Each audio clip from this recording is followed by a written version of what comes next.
তুই এখানে বস একটু, আমি পুকুরে দুটো ডুব দিয়ে আসি। পুকুরে স্নান করবে এখন? না না, যেও না বুটাই দাদা, এক্ষুনি বৃষ্টি নামবে। কেমন মেঘ করেছে দেখেছো? মেঘ করছে তো করুক, এই সময় মেঘ করবে, বৃষ্টি হবে, মাঝে মধ্যে এক দুদিন কালবৈশাখী ঝড়ও উঠবে, তাতে নতুন কি? বৃষ্টির মধ্যে পুকুরে নামবে? তোমার ভয় করবে না?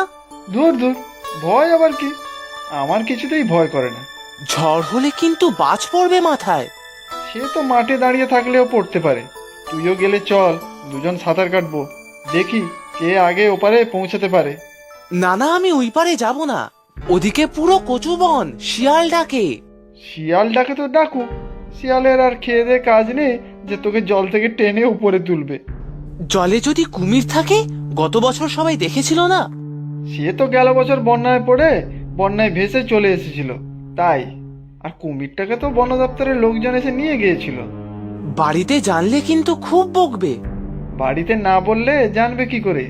এমনিতেই তো বাড়ি পৌঁছাতে পৌঁছাতে বৃষ্টিতে ভিজেই যাব, পুকুরে সাঁতার কাটার কথা জানবেই না। আচ্ছা, তাহলে চলো। তবে একটু পরেই কিন্তু উঠে পড়বো। আগে তো নামি পুকুরে, তারপর দেখা যাবে। বেশি দূর যাবে না কিন্তু বুটাই দাদা, কেমন অন্ধকার হয়ে আসছে। আরে চল চল, আমি তো আছি, চিন্তা কিসের? হ্যাঁ, তুমি তো আছো, সেটাই তো চিন্তা। কোনো চিন্তা নেই রে তিলু, নো চিন্তা।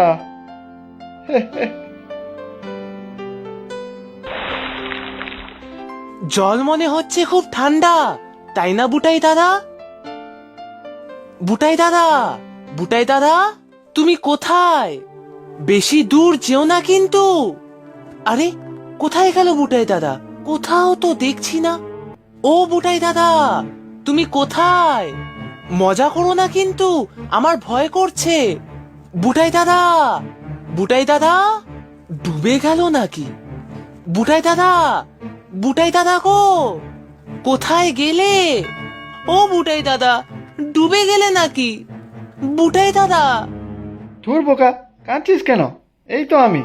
কোথায় ছিলে তুমি? আমি কত ডাকছিলাম, শুনতে পাচ্ছিলে না তুমি? হ্যাঁ পাচ্ছিলাম তো, তোকে একটু ভয় দেখালাম বুঝলি। আমি ডুব সাঁতার দিয়ে ওই দিকটাতে উঠলাম, কলা বাগানে। এই নে কলা খা, তারপর চল সাঁতার কাটি। না, আমি নামবই না পুকুরে।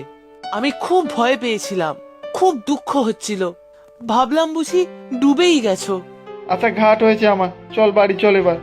তোর আর পুকুরে নামতে হবে না, জল বেশ ঠান্ডা, আবার কাল সর্দি হবে তোর। কি করব, আমার তো ঠান্ডার ধাত, একটু অনিয়ম করলেই সর্দি কাশি হয়। এই যা, বৃষ্টি তো নেমে গেল। এই দেখ, তোর জন্য কলা পাতায় নিয়ে এসেছি, এটা মাথায় দিয়ে চল, আমি ভিজে ভিজেই যাব।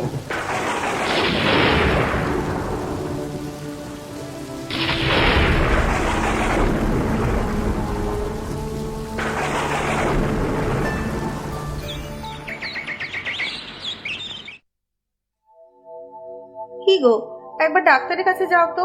তিলির জ্বর তো কমছেই না। হ্যাঁ যাচ্ছি। 10টার আগে তো ডাক্তারবাবু আসে না চেম্বারে। কাল বৃষ্টিতে ভিজেই জ্বরটা বাঁধিয়েছে। হ্যাঁ, ছেলেটাকে এত বলি, তা কথা শুনলে তো। মাঠে গিয়ে রোজ খেলবে, ফিরতে ফিরতে সন্ধে। সে খেলুক, এই বয়সে খেলবে না তো কি আমার বয়সে খেলবে? তবে একটু বৃষ্টি কাদাতেই জ্বরে পড়বে, সেটা তো কাজের কথা নয়। হ্যাঁ সেটাই তো, তুমি বলো ডাক্তারবাবুকে কিছু একটা ভালো যেন ওষুধ দেন। তা বলবো, তবে ওষুধে এবারের জ্বর না হয় ভালো হয়ে যাবে, তবে শরীরটা তো তৈরি করতে হবে। একটুতে এইভাবে অসুস্থ হয়ে পড়লে চলবে কি করে? খাওয়া দাওয়া ঠিক করে করে কোথায়? এটা খাবো না, ওটা খাবো না।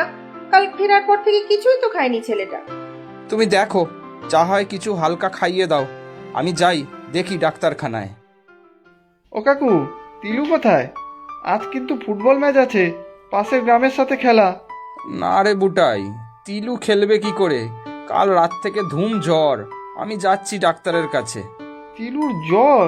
জানতাম না তো, আমি যাব তোমার সাথে। না রে বুটাই, তার থেকে তুই বাড়িতে গিয়ে দেখ, তিলুকে বুঝিয়ে যদি কিছু খাওয়াতে পারিস। কাল রাত থেকে কিছুই মুখে তোলেনি। আচ্ছা ঠিক আছে, আমি এক্ষুনি যাচ্ছি। তিলু দেখবে বিকেলে খেলার আগেই ঠিক হয়ে যাবে। দেখ কি হয়। তবে জ্বর কমলেও দুর্বলতা এত তাড়াতাড়ি কি আর কমবে? খেলতে পারবে বলে তো মনে হয় না। আচ্ছা কাকু, দেখছি আমি। কাকিমা, কাকিমা।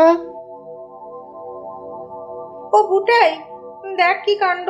কাকুর কাছে শুনলাম জ্বর আছে এখনো। না, জ্বরটা একটু নেমেছে, তবে কিছুই মুখে উঠছে না। আমি ডাব নিয়ে এসেছি, কেটে দিচ্ছি এক্ষুনি। ভালো করেছিস রে। দেখ রে বুটাই, যদি খায়। নাও কাকিমা, গ্লাসে করে জলটা নিয়ে এসো, আমি বুটাইয়ের কাছে যাচ্ছি। তিলু, এই তিলু, শুনতে পাচ্ছিস তিলু? উম, বুটাই দাদা, তুমি? ঠিক জ্বর বানালি তো? কাল বৃষ্টিতে ভিজেই তো হলো।